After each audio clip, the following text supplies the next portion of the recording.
part of the reason it's useful to know what your traits are is because it can help you figure out how you should orient your life. Like, so for example, if you're high in extroversion, you've got a proclivity towards sales, for example. You're going to like occupations where you have a lot of opportunity for social interactions and social networking. You're not going to be happy if your job requires you to sit alone for extended periods of time and work in the absence of social interaction. You're going to be one of those annoying people then in one of those offices that instead of sitting alone in their office is going from doorway to doorway, engaging everyone in conversation, right?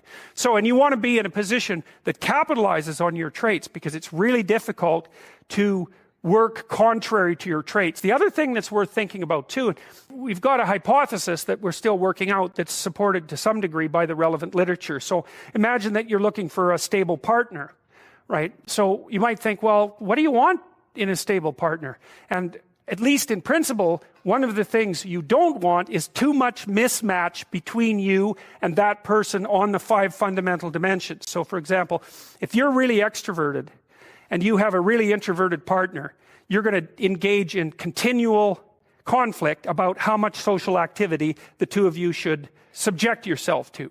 And it's very, very difficult for people who widely differ on those dimensions to come to consensus, because it's not just a matter of opinion, right? It's really a matter of different, if you're looking at extremes, of really different types of people. And the thing about introverts is they just don't enjoy large-scale social interaction that much. One-on-one, they're often fine, but in a group, they don't like that, and it tires them out. Whereas a real extrovert, it's like you isolate them, and they just wither on the vine, because a huge part of what actually motivates them in a positive way is tangled up with social interaction. And so, if you're an agreeable person and you have a particularly disagreeable partner, you're also going to run into problems, because the agreeable person will say whatever you want, whenever, and the disagreeable person will say, well, I'd like to know what the hell you want for a change, and be much more harsh and much more demanding in the situation. And the agreeable person is going to find the disagreeable person harsh and unpleasant, and the disagreeable person is going to find the agreeable person wishy-washy and unable to stand up for themselves. And again, that's actually one of the primary sources of tension between men and women, because women tend to be higher in agreeableness than men. It's about half a standard deviation, which is quite a large difference by psychological standards.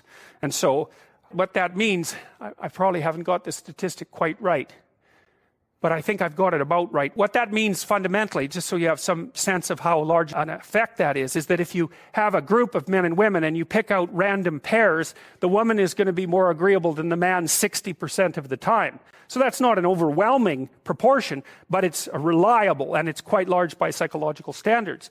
So there's the problem with agreeableness. With conscientiousness, well, if you're conscientious, you're industrious and orderly.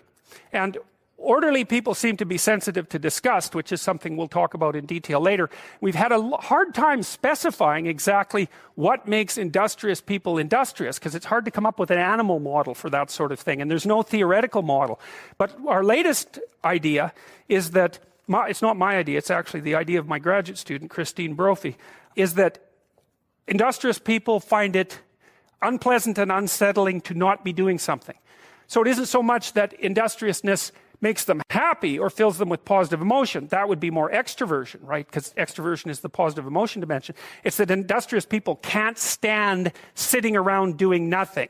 And, this is speculation, but, human beings are obviously always engaged in the exchange of labor, especially the reciprocal exchange of labor. And you can imagine that in a community where everyone knows everyone, the people who work hard are going to be pretty irritated on a fairly chronic basis with the people who are completely unproductive. And my suspicions are that plenty of people who were completely unproductive in the history of the evolution of our species were wiped out by people who were unhappy with their lack of productivity. And so I think, generally speaking, human beings have this sense of ethical obligation with regards to one another to share labor. And people who are conscientious really, really feel that. So they feel bad if they're not busily working on something that's productive all the time. And so the advantage to being with someone conscientious is, well, they're going to work like mad, but the disadvantage is they're going to work like mad. So, if you're looking for a partner that you want to relax with or have fun with, or who isn't uptight, then a conscientious person is probably not a very good choice. On the other hand, if you're a conscientious person and you're living with someone who's really unconscientious, that's good because they might be able to help you relax, but you're not going to be happy with them because they don't work nearly as hard as you do. But even worse, on the orderly dimension, you know, some of you have had roommates and maybe you're more orderly than your roommate. What does it mean?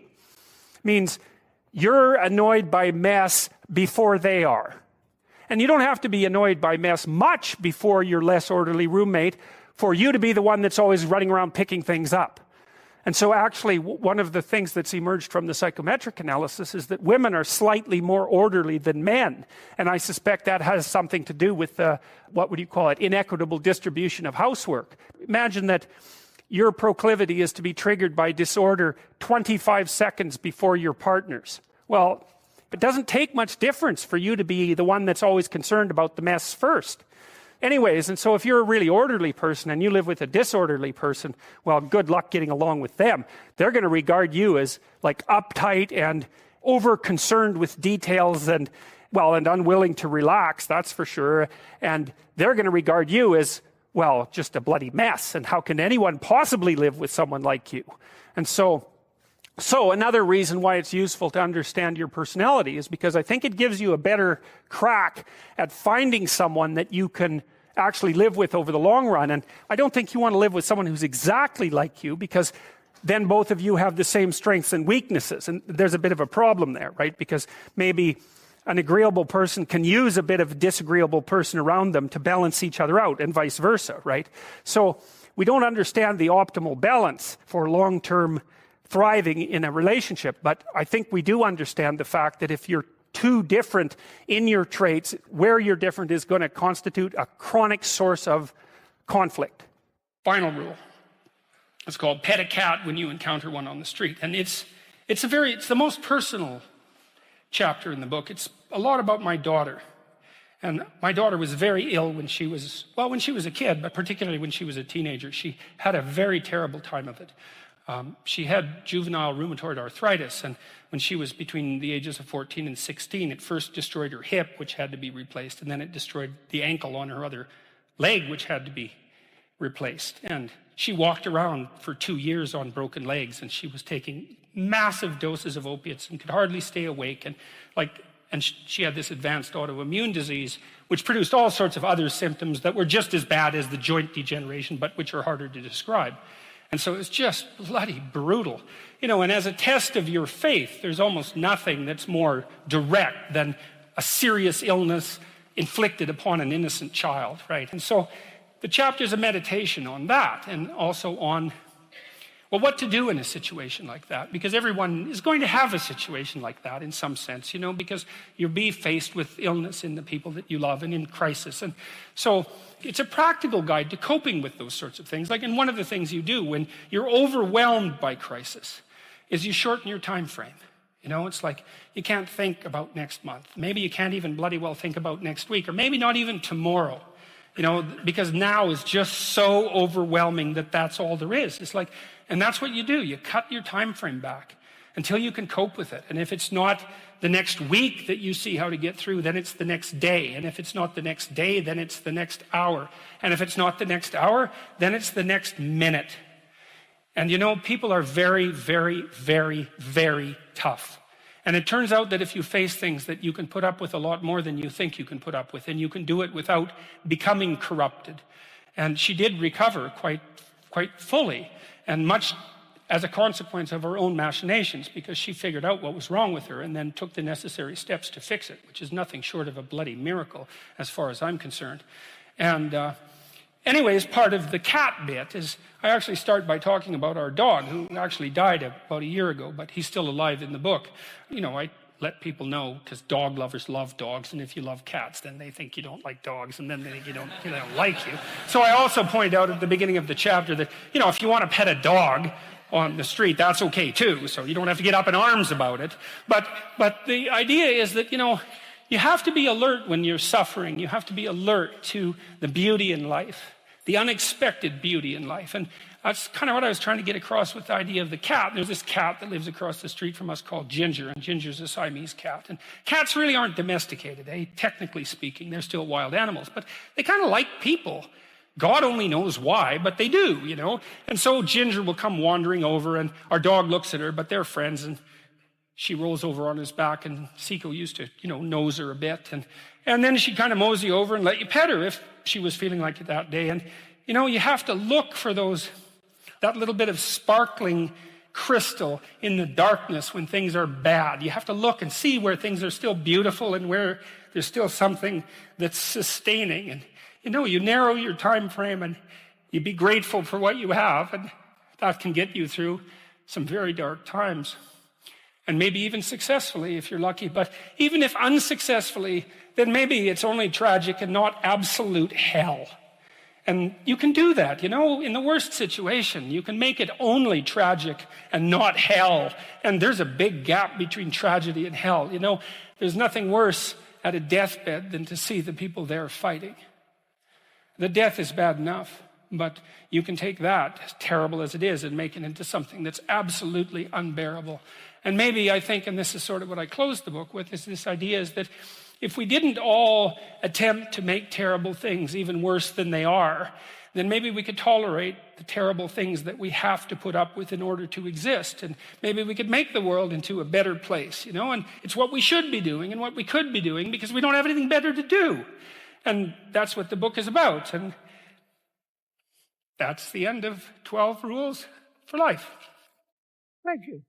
Part of your goal, if you want to take your place in the hierarchy properly, is to be a good person. And that was the argument I was trying to make in the chapter. Not that you're supposed to be like the most brutal crustacean on the block. It's so foolish. It was Kathy Newman, I think, that asked me in the UK. So you're saying that human society should be organized along the lines of lobsters. It's like, look, lady, if you're gonna insult someone, you might want to try accusing them of something, of believing something that someone somewhere believed at least once in the entire history of the human race. And not that. Yes, absolutely. Lobsters for everyone. That's how. What I was trying to make the case was that we have this very old system in our nervous systems, which is very old, which keeps track of where we are in hierarchies, and that regulates our emotions because of it, because it's really important to you and you and you and you. If you're not completely bloody psychopathic, that you have a place in a social hierarchy and that you're admired and respected and valued by other people. And it's so important that the neurochemical system that keeps track of that regulates your other emotions, so that if you're low on the totem pole because, well, for whatever the reason happens to be, sometimes you deserve it, sometimes it's accidental, sometimes you've been hurt, there's lots of ways that this can happen, your serotonin levels plummet like a defeated lobster, and then you feel way more negative emotion about everything and way less positive emotion about everything. And that's absolutely dreadful. Like that's clinical depression, and it's a terrible, terrible condition. And so it's absolutely crucial that you maintain a tenable position in a hierarchy, and not one of power, but one of competence. And at least even if you're not in a position that's tenable, you're moving upward towards one that's tenable, because that at least gives you hope. Because maybe you're young and useless and you don't know what the hell you're doing. You're just getting started. And so you're low man on the totem pole, but it's not like you're stuck there forever. You do some decent work. I had some kid tell me the other day, it was really nice. God, I was in a rough shape 2 years ago. I was just getting married. I just got married, and I was nihilistic as hell and depressed and bitter, and things weren't going well for me at all. And I was unemployed, and one of my friends got me a job. And he said, I didn't really like the bloody job. I didn't want to have the job, and I was kind of dragging my ass to the work and not doing it well. And I listened to one of your lectures, and it said, look, if you haven't got anything going for you, but you have a job, don't quit your job. Whether you hate it or not, it's like, man, that's what you're hanging on to the edge of the world with your fingertips, Don't let go. Oh, if you can find a better job, okay, fine. But you don't just quit, because then what? You're done. Another thing that I mentioned was, why don't you just try to work as hard as you can at your damn job for like 6 weeks? right? All flat out. You know, if you work 10% longer hours, you make 40% more money. That's something worth thinking about. You know, you've got a job, maybe you show up 15 minutes early and you leave 15 minutes late. You know, and you actually work and your boss notices, because he would probably notice, and then maybe someone's going to get promoted, and maybe it'll be you, because something's going to tilt the scales, and that little extra bit of work done without cynicism and resentment might be enough. Well, he said he started at 21 bucks an hour, and in 6 weeks he was making $37 an hour. And it's not a king's ransom, man, but it's a hell of a lot more than zero, and it's quite a lot more than 21. He said his life had turned around substantially because he learned if he put some damn effort into it. And I'm not trying to be Joe Optimist here. Like, I know that people hit runs of bad luck, and that things can take you out of life, right? Unfortunate illnesses and betrayal, and like, there's no shortage of randomness and horror that can wipe you out even if you're doing your best. But you don't have a better bloody plan than to do your best, and it tends to work a lot better than you think. And what's so interesting about the hierarchies that people set up is that that's how they're set up. They're not set up on power. They're set up on reciprocity and skill and trust. Not always. You know, and if you're in a job where you work hard and you're a good guy and you're doing your best and your boss is a bloody tyrant and you never get a break, it's like, okay, fine. You're in a Foucault world. Get the hell out of it. You know, you get your resume set up, write your CV, fill in the educational gaps that you have, send out your 25 resumes a day, and prepare to make a lateral move, because you're in a bad place. But almost everywhere, and this has certainly been the case virtually everywhere I've worked, and I've had like 50 jobs, you know, if you go above and beyond the call of duty in an awake and intelligent way, interpersonally, socially, with regards to the diligence of your work, with regards to the truth of your attitude and your courage and all of that, that will work. And you know, if you try it for a year and it doesn't work, then go somewhere else, because you can, right? You're free. I mean, it's not easy. You can't just walk out the door and instantly find another job, but you're not enslaved. You could make a move. You could even decide that you're going to make a move and double your salary. You know, it's not a bad goal, and it's certainly a possibility. It's like, it isn't hierarchy. It's ethics that determines success in a functional society. It's ethics that determines success, not power. The rest of it's a bloody lie. And that doesn't mean that all our systems are perfectly ethical. You know, you got to be awake. If you're in a system, there's going to be some corruption in it. Part of what you're supposed to do is keep your damn eyes open for the corruption and your mouth speaking truth, so when the corruption starts to take root, you object to it so the whole damn system doesn't turn into a pathological power play. And that's part of your ethical responsibility as a conscious being, an ethical being, a religious being for that matter, and a citizen, you know? And you're charged with that. That's why you vote. That's why you're the cornerstone of your state, man. You're the what would you call? You're the wellspring of the ethical actions that replenish the dying world. That's what you are.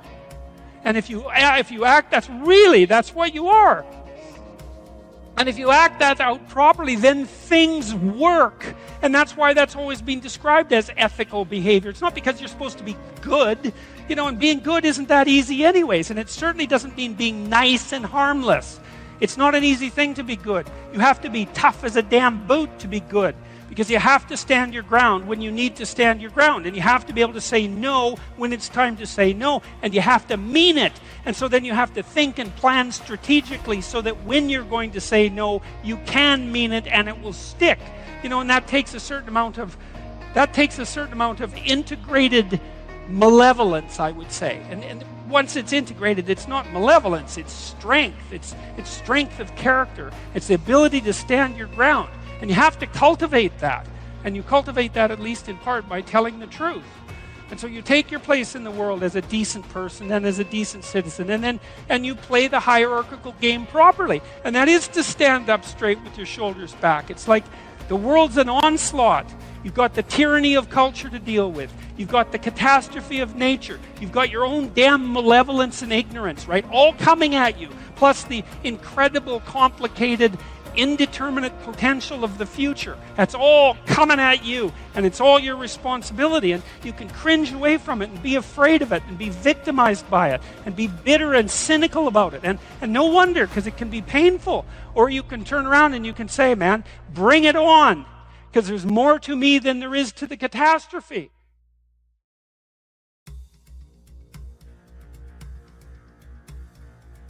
I looked at the darkest things that I could think of, right? Not only what happened in Auschwitz and what happened in the Gulag, but personal issues. You know, it's like I wasn't so much interested in the totalitarians as a group. I was interested in the people who undertook the terrible acts that the totalitarians required. You know, the people who, I was just rereading Ordinary Men, and it was a story about a police battalion in Poland that trained ordinary policemen to take naked pregnant women out into the fields and shoot them in the back of the head. It takes a lot of training, by the way, before you can bring yourself to do that. And you aren't the same person by the end of it. It's pretty goddamn horrific. You know, and I was trying to figure out, what would it be like to be that person? Because we are that person. And then what would it be like to not be that person, right? To refuse to do that, to not participate in that. You know, and what I discovered by making that totalitarian proclivity personal was that there's more to us than there is to the horror. As nature is bent on our destruction, bad as culture is, tyrannical and bloody back as far as you can look, as malevolent as you are in the darkest part of your heart, and that's plenty malevolent. The possibility that's within you that can well up, the courage and the truth and the ability and the skill and the willingness to set things right, if you are willing to set them right, is more powerful than all of that. And so it's so interesting. It was proof for me of an old saying I read from Carl Jung. It's an alchemical motif, in stir qualinus inventur, which is what you most want to be found will be found where you least want to look, essentially. And it's so interesting because it means that if you're willing to turn around and to stand up straight and face the darkness like fully, what you discover at the darkest part is the brightest light. And that's something that's so much worth discovering, because there's going to be terrible darkness in your life. And it's going to make you cynical and bitter. And it could easily be that you're just not looking at it enough. Because if you looked at it enough and you didn't shy away and you brought everything you had to bear on it, you'd find that there was more to you than there was to the horror.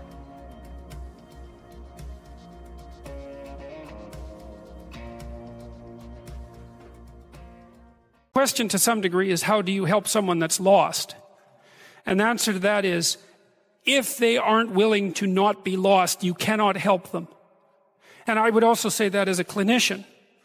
You see, it's a statement that's informed, I would say, by my mythological knowledge, but also by straight clinical wisdom, not mine particularly.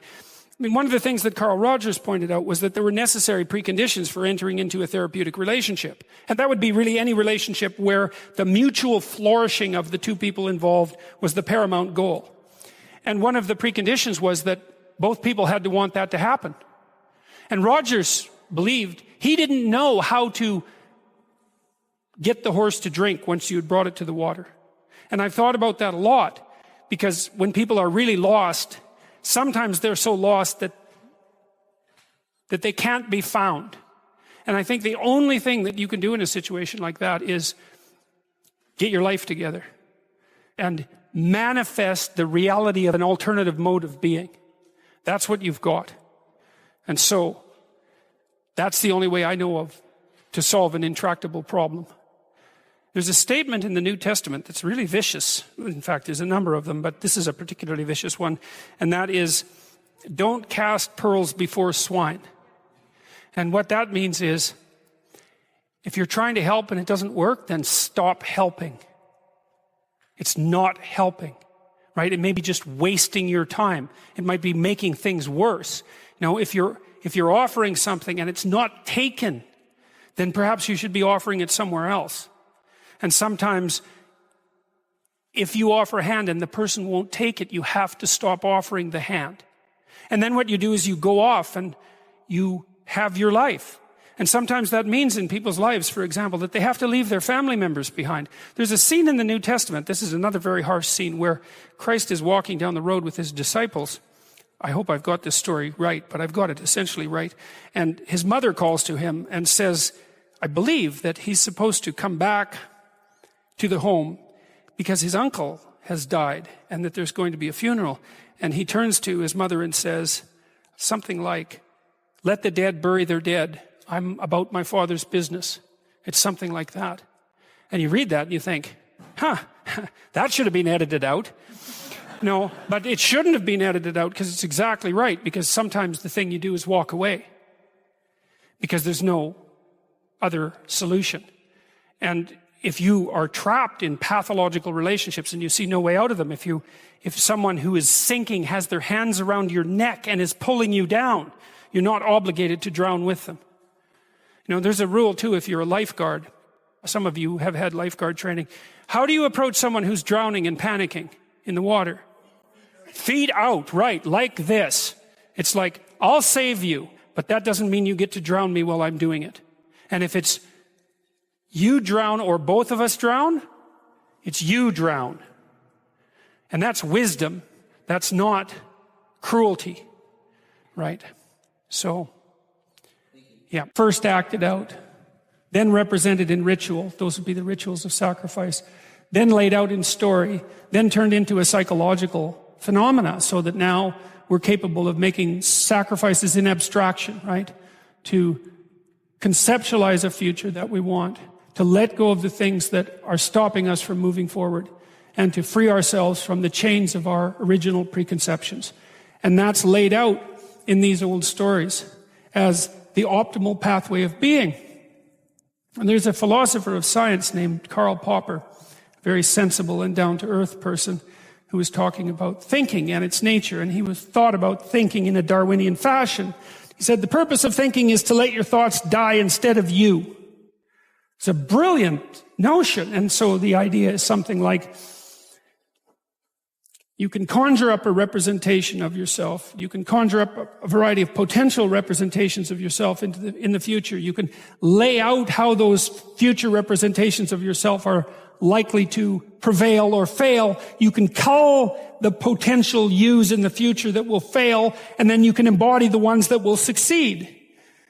You do that well simultaneously, conjuring up a representation of your current state and determining for yourself, because of your undue suffering, which elements of your pathetic being need to be given up so that you can move forward into that future. What is it that you're aiming at with that work and that sacrifice? That's the ultimate question. It's the question I was trying to address in that writing. What is it that you're trying to do? Well, you're trying to improve the future.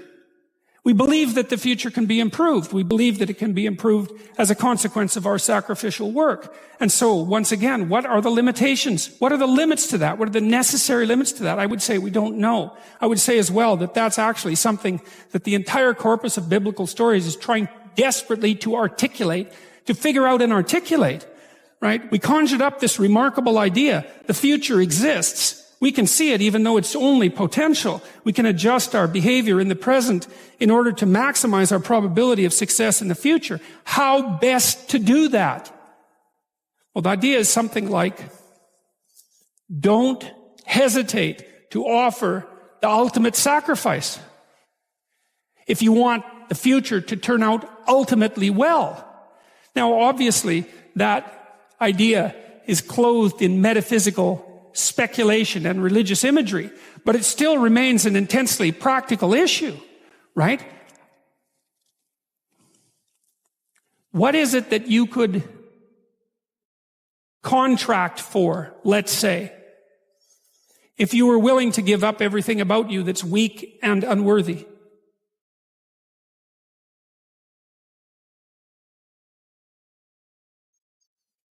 The proper sacrificial attitude produces a psychological state and then a social state that's a manifestation of that attitude that decreases the probability that the world will careen into hell and increases the probability that people will live high quality, meaningful, private lives in a society that's balanced and capable of supporting that. And none of that seems to me to be questionable, really. I also don't think it's anything that people don't actually know. You know, people have told me many times that when they listen to me talk, they're hearing things that they already knew but didn't know how to say. It's something like that. And this is one of those things that I think is exactly like that. I mean, I think it's at the very core of our moral knowledge, which is our behavioral knowledge and our perceptual knowledge. I mean, let's get this straight. Moral knowledge is no trivial matter. It's knowledge about how it is that you orient yourself in the world. There's no more profoundly necessary form of knowledge. Well, it's predicated on something that's exactly like this. We know that we have to make sacrifices. We know that we have to aim at what's good. So then why isn't that we don't aim at what's best and make the sacrifices that are necessary in order to bring that into play? I think it seems to me that in some sense that's self-evident. The question is why we don't do it. But there's answers to that too already in the material that we've covered. Life is hard and it hurts people. It's rife with limitation. And some of it's arbitrary. And some of it's unjust, and some of it's worse. Some of it's malevolent, which is even worse, and something I haven't talked about at all in this lecture. It's not surprising that that combination of vicissitude can turn people against being. But I think even when that happens, and even when people have the kind of history that if they revealed to you, you would say, well, it's no wonder you turned out that way. The people who turn out that way still know that it's wrong. They still know that however deep their own suffering, however arbitrary their own suffering, however much that's caused by the malevolence of others, as well as the tragedy of existence, that does not in any way justify their turning away from the good. And I believe everyone knows that. I believe that they know it implicitly, even if they don't allow themselves to know it explicitly. And I believe that if they violate that idea, then they violate themselves, and that they end up in Cain's position, which is the position of the man who's been given a punishment that is too great to bear. What happens if you're playing the proper game is that you integrate your emotions underneath your thinking, something like that. So they're all working in the same direction. You can make your anxiety work against you or for you. I made a program called the Future Authoring Program that I think helps people do that. Because one of the things you see when you're talking to people and they're trying to solve problems is that they're afraid to face the problem. And so then their anxiety is working against them, and you can think about it as antagonistic to rationality. But then I could say, well, why don't you think for a while about what your life would be like if you didn't face this problem? Because if you think that through, if you have a problem and you really think through what the consequences are going to be in 3 to 5 years of not facing it, then you're going to get more afraid of not facing it than facing it. And that's great, because then your anxiety, instead of standing in front of you, instead of you having a dragon that's guarding the path in front of you, you have one chasing you down the path from behind. That's a lot more useful. And so, that's just a minimal example of the utility of getting your emotions and your thoughts aligned the same way. The same thing happens with aggression. One of the most common reasons that people come and seek psychotherapy really is because they're too agreeable. But what that means is they're not assertive enough. They haven't integrated their capacity for aggression, and so other people can push them around. And they're very conflict avoidant. And so the consequences of that across time is that you don't stand up for yourself well enough, and you get taken advantage of, and that spirals badly downward. And so partly what you do when you're doing assertiveness training with people is you find out what they're angry about. And they're usually angry if they're not assertive enough because other people are taking advantage of them, or you could say because they're not putting their own necessities forward with enough force. It's hard to distinguish between those two things. But anyways, you get them to talk about what they're angry about. That often makes them cry, often many times. And then you get them to kind of envision what they would want to have instead, which they're often afraid to do because people are afraid to think about what they want, because that makes it more clear when they're not getting it, and that's painful, right? Or maybe they're afraid of hoping, so they won't specify a clear aim. But anyways, you get them to think about what they might want instead. You get them to think about the costs of not pursuing that, and then you help them develop strategies for integrating their aggression and with their thinking so that they can come up with a plan to approach the world in a more confident way. So, for example, someone might come to me and say, I'm being bullied badly at work. And so then I'll say, well, what are your options? Do you have to put up with it? Well, we'll figure that out, because maybe you do. Maybe you don't have options. But here's how to find out. Get your damn CV together so it's pristine, right? It's ready to go. Get over your fear of a new interview, because people are generally afraid of that. Get over your fear of applying for a new job. Start thinking about what it would mean to have a different job. Start thinking about what it would mean to have a better job even, because maybe your fear is just making you stuck here. But I can tell you one thing. If someone's picking on you at work and you don't have options, you lose. So you get the person to start building a strategy. It's like, okay, if you're going to tell this person to stop, you have to know how to make them stop. And the one thing you need for sure is an option. And if you don't have an option, then maybe we start thinking about the fact that you need some more training or something like that. Because you cannot negotiate if you don't have any power, especially if you're dealing with someone who's really out to get you or really disagreeable. If you don't have a leg to stand on, they'll just push you over. And maybe they'll jump on you too, because that's what they're like and they enjoy it anyways. So it's no joke. So you put your options behind you, and then you start to think about strategy. So I tell people, look, if you're being harassed at work, you document it every time it happens and you write it down. So you've got like 20 stories about it, and it's fully documented. And then you go confront the person at some point, but with at least 3 pieces of evidence. And you have some sense of what you tell them about what will happen if they don't stop. So you have to figure out, well, if they don't stop, what are you going to do about it? Leave? Not if you can't leave. So you have to be able to, wield a big stick and speak softly. But you see, that way that's how you take your aggression, which is an absolutely necessary part of your psyche, and manifest it up into a sophisticated means of dealing with the world. You don't just suppress it. You say, well, I should be able to put up with it. Or I wish I wasn't so angry or something. It's like, forget that. All that'll happen is your blood pressure will stay high and you'll die of a heart attack, because anger, for example, is a very toxic emotion. And it does cause heart damage over time. It's the only emotion that we really know that's been linked to things like cardiovascular risk. And anger is toxic, because it's like you're driving a car, you're stepping on the gas and pushing on the brake at the same time, because anger tells you to run away and to attack at the same time, because you don't know what's going to happen. And so it really amps up the physiological demand on your body, including your heart and your musculature. So if you stay like that for like 10 years, you're going to age 20 years. And that's a bad plan. So, you take your underground emotions and you integrate them into a sophisticated reality. The role of the victim, which is a painful role to have, because something bad happened to you to be a victim. Mm-hmm. But it's something that society struggles with. What about people who feel like they're a victim? They're right. They're victimizers too. Like, everybody is a strange mixture of victim and victimizer. Lots of terrible things happen to people that aren't justifiable in some sense. Illness strikes people randomly. Yeah. I mean, not entirely randomly, obviously, but there's a large random element in it, where you're thrown into existence as a consequence of your birth.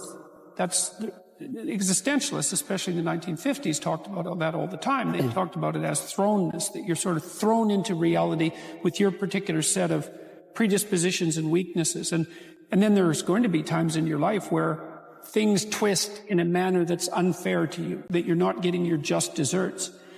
But that goes along with all sorts of unequally distributed privileges as well. And so that's the arbitrary nature of existence. But you can't allow those sorts of things to define you, because it's not that useful strategically. When you're playing a card game, you're dealt a hand of cards. Yep. Well, what do? You play the hand the best you can. Why? Because all the hands are equal? No. Because you don't have a better strategy than playing the hand that you're dealt the best you can. And that doesn't even mean it'll be a winning strategy. But because people don't always win, sometimes we lose, and sometimes we lose painfully, and sometimes we lose painfully and unjustly. That's not the point. The point is, you don't have a better strategy, and neither does anyone else. And then it's also not so obvious how privilege and victimization are distributed. You know, if you take someone who's doing quite well in life and you scratch underneath the surface, you generally don't have to scratch very far until you find one or more profound tragedies of the past or perhaps of the present. You know, and no matter how well protected you are in the world, you're still subject to illness, you're still subject to aging, you're still subject to the dissolution of your relationships, the death of your dreams, death itself. So vulnerability is built into the structure of existence. Now, if you start to regard yourself as a hapless victim, or even worse, an unfairly victimized victim, well, then things go very badly sideways for you. It's not a good strategy. You end up resentful, you end up angry, you end up vengeful, you end up hostile. And that's just the beginning. Things can get far more out of hand than that. So strategically, it's a bad game. It's better to take responsibility for the hand that you've been dealt. You've got no better protection in life than doing that. How can you tell if the person you're in a romantic relationship with is the right person to spend the rest of your life with? You can't. You actually decide that rather than discovering it. I might suggest what you might look for on the way to making that decision. All things considered, a certain amount of similarity on the personality dimensions between the two of you is probably to be recommended. If you differ tremendously in trait conscientiousness, one of you is going to find the other unbearably rigid, orderly, and workaholic-oriented, and that person is going to find you dissolute and undisciplined. And those are temperamental differences, and if the gap is large, it's hard to bridge it. Agreeableness, it's the same thing. The warmer person will find the colder, harsher person cruel and unkind, and the cruel and unkind person will find the more agreeable person soft, a pushover, and contemptibly unable to stand up for themselves. The extrovert will want to be out partying all the time, and the introvert will have had his or her fill of that very rapidly. So you want some temperamental similarity across the major personality dimensions, with the possible exception of trait neuroticism, which is the generalized proclivity to experience negative emotion. I would suggest that a person high in neuroticism seek out someone low or very low, because first of all, neuroticism is one of the best predictors of unhappiness in a relationship. And so if you're both high in neuroticism, you're very likely to be unhappy in the relationship. And it's highly probable that the person who's higher in neuroticism needs the stabilizing influence of someone who's lower. Then I would say, well, this is based on my clinical observations as well as the experiences of my life. I think it's necessary, or at least highly desirable, that you find the person that you're with sexually attractive. And that's somewhat ineffable. You can be confronted with two people who are, by objective standards, equally attractive or perhaps equally unattractive, and find yourself very physically attracted to one of them while the other one will leave you cold. And that's a deep mystery. And I've seen couples who get along as friends, try to bridge that romantic gap by will. And I haven't really seen it be successful. So I think you need that spark that ignites sexual passion. Then you have to ask yourself if you can trust the person, if there are activities that you can share with them that would make up a life. If you're oriented in approximately the same direction with regard to your goals, especially important goals, career and children being foremost among them, if you think you could come to some agreement about how the economic resources could be distributed, or at least how that might be negotiated, if you can negotiate with the other person, and again, if you can trust them. And I would say of all those, trust is the most crucial component, maybe followed by the ability to negotiate. The right person is someone you can negotiate with, because there's going to be differences between you and them. There's going to be differences in your approach. There should be, hopefully there'll be, because that means that the two of you are bringing different skill sets to bear on the problem. That means that you have a more diverse range of potential responses, which can be good, but also that there's going to be conflict. The issue then becomes, can you negotiate through the conflicts? And will the other person stick to their negotiated solution? And then if you find someone like that and they're of approximately the right age and everything else seems to be in order, then in some sense, they're as good a bet as the next person, and life doesn't last forever. And so there's real reasons to get on with it. You have to understand that even in the best relationships are predicated on attraction, trust, and negotiation. And it's constant. You're constantly negotiating to maintain the relationship, to expand it. You don't find the right person and live happily ever after. Life is far too complicated for that. Well, if you're harmless, you're not virtuous. You're just harmless. You're like a rabbit. A rabbit isn't virtuous. It's just can't do anything except get eaten. It's not virtuous. If you're a monster and you don't act monstrously, then you're virtuous. But you also have to be a monster. Well, you see this all the time. Harry Potter's like that too. It's like he's flawed, he's hurt, he's got evil in him. He can talk to snakes, man. He breaks rules all the time. All the time. He's not obedient at all. But, he has a good reason for breaking the rules. And if he couldn't break the rules, him and his little clique of rule-breaking, troublemakers, if they didn't break the rules, they wouldn't attain the highest goal. So it's very peculiar, but it's a very, very, very, very common mythological notion. The hero has to be a monster, but a controlled monster. Batman is like that. It's everywhere. It's the story you always hear. One question is, you're kind of implicitly moral insofar as you're socialized. But that's sort of procedural. It's just built into you. This is different. This is also becoming conscious of it and expanding out your personality into dimensions that it wouldn't normally occupy. So this happens to people all the time. So, for example, lots of my clinical clients, are too agreeable. And they're generally women, because women are more agreeable than men, but not always, because I've had agreeable men as clients as well. And what happens is they're resentful and they don't know how to stand up for themselves, and it's because they're very compassionate by nature. And so if you're entering into a negotiation with them, they'll let you win. Well, that's not so good, because you need to win too. Especially if you're in an organization of adults where there's a struggle, right? When you have kids, you can let them win, especially infants. You have to let them win, and that's partly why compassion is so necessary. But as a basis for negotiation between adults, it's like, sorry, it's insufficient. You have to be a bit of a monster so that you can say no. And so a lot of what you do in psychotherapy is treat people's anxiety and depression. That's a huge chunk of it. Help them straighten out the way they think. That's a huge chunk of it. But another chunk of it is, well, let's toughen you up. Let's put you in a position where you can bargain. Let's teach you how to assert yourself and stand up for yourself. And that's assertiveness training. And it's a huge chunk of psychotherapy. And you need to learn it. It's like, because part of how you regulate your interactions with other people is to negotiate. And you cannot negotiate unless you can say no. You can't do it.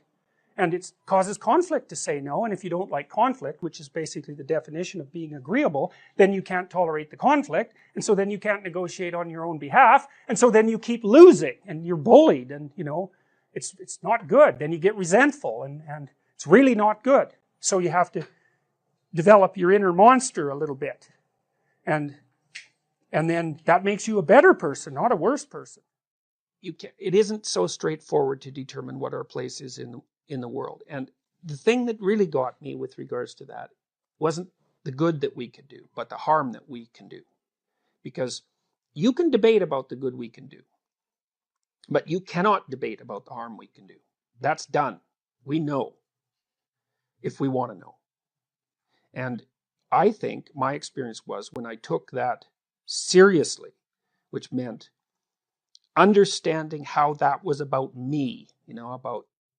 There's a city, and the city is full of people who are sinful. What does that mean? Well, to sin is an archery term. It means to miss the mark. So these are people who aren't oriented properly. And so the city is in a chaotic state. And God tells Jonah that he's going to go to that city and tell them just exactly what's up with them. And Jonah thinks, no, I'm not going to do that. And why? Well, that doesn't require much explanation. It's like, how popular are you going to be if you go to a city full of chaotic people and tell them why they're stupid and wrong?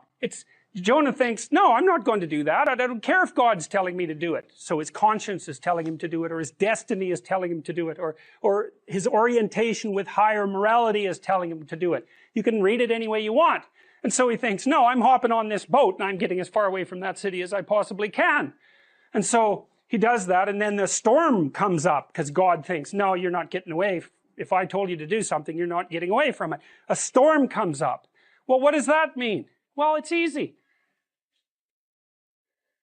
Betray your destiny and see how long it takes you to be drowning in a storm. It'll happen immediately, and of course it will, because what's calling you to be your best is exactly the thing that's pushing you forward to manifest yourself most fully in the world. It's what you need. You run away from that, the boat's going to start to rock very, very quickly. Well, and you all know that. You know that perfectly well.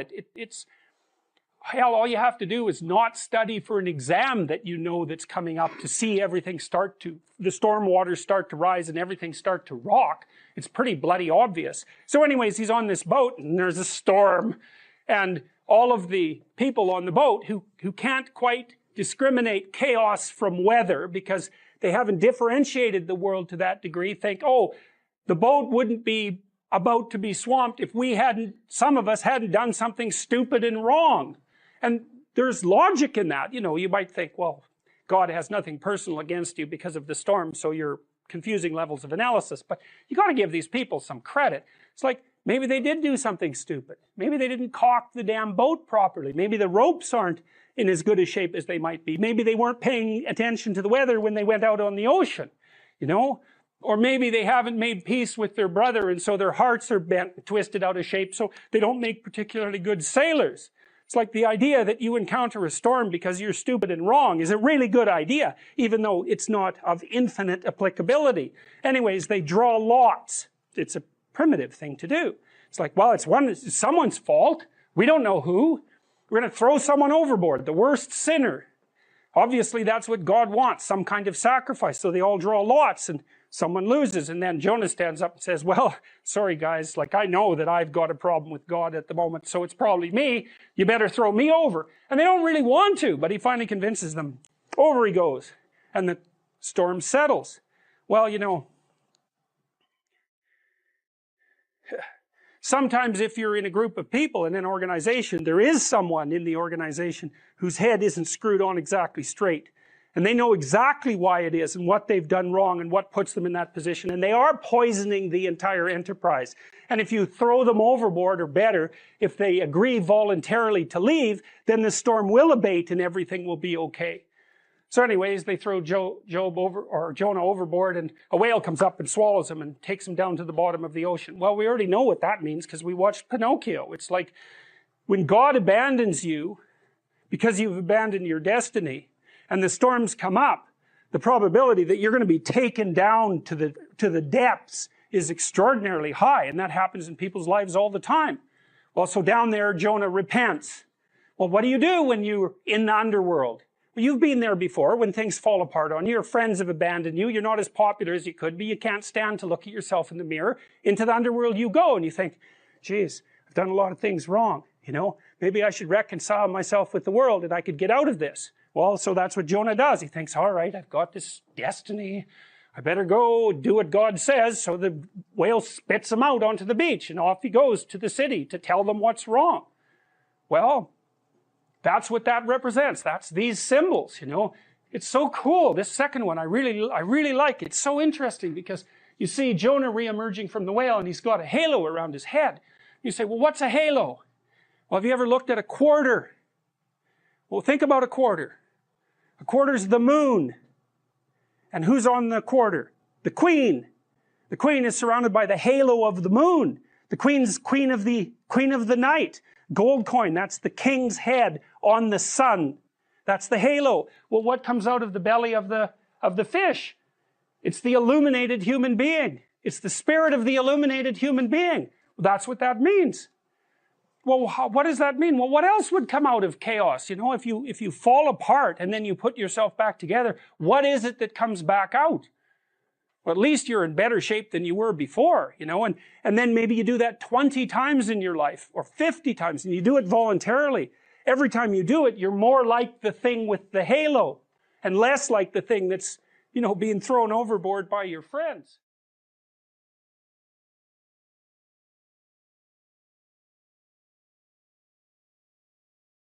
How do we come to know ourselves in terms of our personalities and, more importantly, potential? One of the first ways to come to know yourself is to understand that you don't. You know, you can learn to kind of watch yourself like you're watching a stranger. So you have to understand that you don't know who you are. And that's not easy to understand because you think you know. But then, you know, you remember you can't control yourself very well. You're not very disciplined. You're full of flaws. Maybe you don't know yourself as well as you think. But it's hard to get low enough to understand how deeply it is the case that you are ignorant about who you are. Now, there's an upside to that too, which also is that you're also ignorant about who you could be. And so the discovery of that, you know, is some reward for the horror of determining who you actually are. Then you watch yourself. You watch yourself like you're watching a stranger. You watch what you say and you listen. And you think, well, what sort of person would say that? And how am I reacting emotionally when I'm communicating in that manner? You know, is that making me feel stronger or weaker? Is it filling me with shame? Is it helping my confidence? Am I laying out a lie? Am I deceiving myself and other people? Am I adopting this personality at parties that is designed to impress and to amuse, and it comes across as nothing but like self-centered narcissism? What are my dark fantasies? What are my aggressive fantasies? What is it that I'm willing to do? What am I interested in so that I'll spontaneously pursue it? What do I procrastinate about and why? What am I unwilling to do? What do I think is good? What do I congratulate myself for accomplishing? And what do I berate myself for failing to confront and to implement? Those are all incredibly complicated questions, and you don't know the answers to them. So that's a start. And then in terms of potential, well, you'll discover a little bit more about your potential as you discover who you are, especially the darker parts of yourself, because then you discover your potential for mayhem. There's some real utility in that. You know, a discovery that you're dangerous. It's such a useful discovery. It's actually something that strengthens you, because the first thing that a realization like that can, in fact, produce is the ambition to incorporate that danger into a higher order personality. And that can make you implacable. That can make you someone who can say no when you need to say no. You know, that can make you someone who won't avoid necessary conflict. And so that's unbelievably useful. And so that's one of the potentials that you might discover. The other thing you do to discover your potential is to, well, you challenge yourself. You know, it's like take a bit of a look at yourself and think about what's not so good that you could improve, that you should improve by your own standards, and that you would improve, you know, and set yourself a little goal. You know, maybe you're not studying at all at your university, or maybe you're at work and you've got this stack of paper there, you know, and you haven't looked at that damn stack for like a month, and you know that you should be, and you're bothering yourself at night because you're avoiding that. It's like maybe think, well, I've avoided that stack of paper completely for 1 month. I'm quite a coward when it comes to whatever snakes might be hidden in that stack of paper. How about tomorrow I just like put that stack of paper in front of me on my desk and I glance through it for 15 seconds. See if I can do that. It's like, well, you set yourself a goal of improvement. You know, it's a humble goal. There's things you could do to improve, and you know what they are. And there's small steps that you could take, that you might take, that would put you in that direction. And then the question is, are you big enough to take those small steps? You know, are you capable of grappling with the fact that you're fundamentally flawed to the point where you have to break things down into almost childlike steps in order to manage them? And the answer to that is, yeah, you are. most people have things they avoid, and they're afraid of. So I would say to some degree, it's the lot of everyone. People vary in the degree to which they've conquered that. And you do meet people from time to time who are extraordinarily disciplined. But most of the time, they've got disciplined in exactly this manner. It's through slow incremental improvement.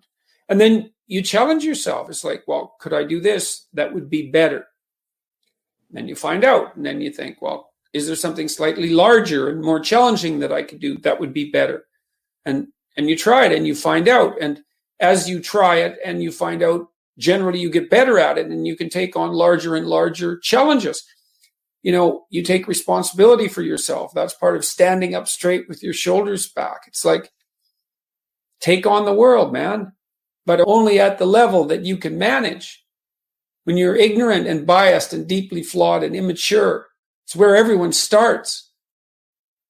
You don't want to bite off more than you can chew, but it doesn't mean that you can't wrestle with part of reality.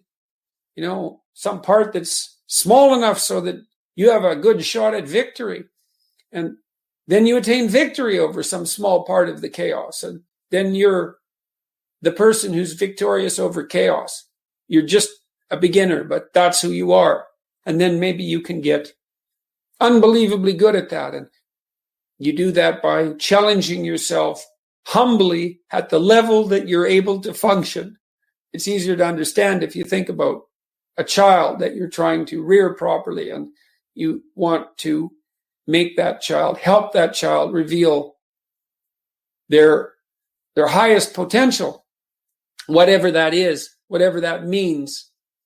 And what you do is you don't set them a series of impossible tasks in the hope of undermining their self-confidence.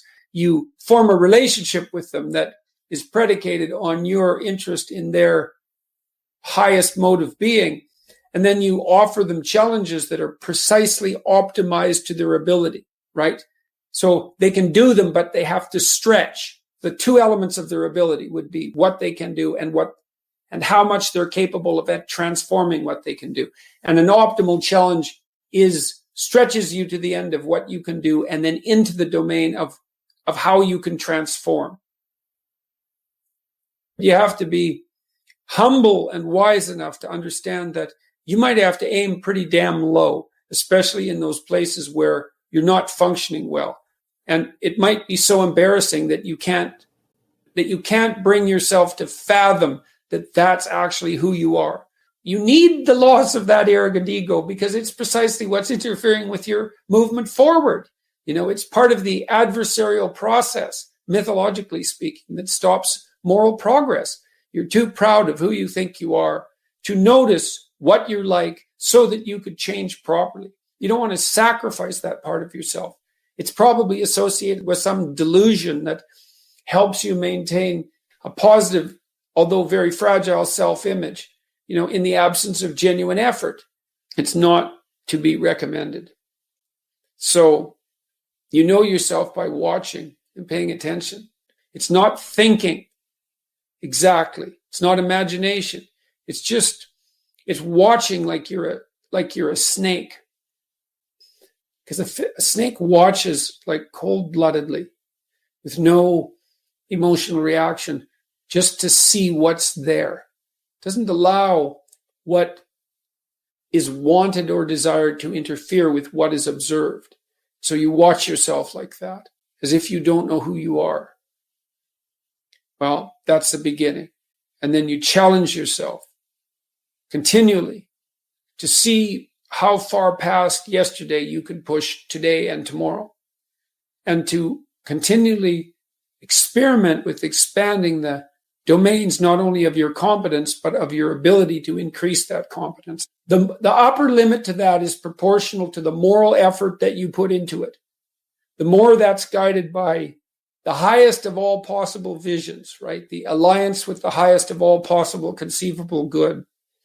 The more it's accompanied by truth in speech and action, the more you will develop your potential. And I believe that potential to be as unlimited in the upward direction, more unlimited in the upward direction than it is unlimited in the direction that brings people to the political and social hells that so often characterize the world that we inhabit.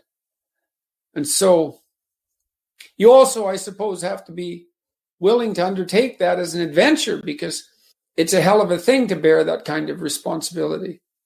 It takes a person out of the ordinary. It takes them out of themselves. But there's deep meaning to be had in it, and there isn't anything better that you can do.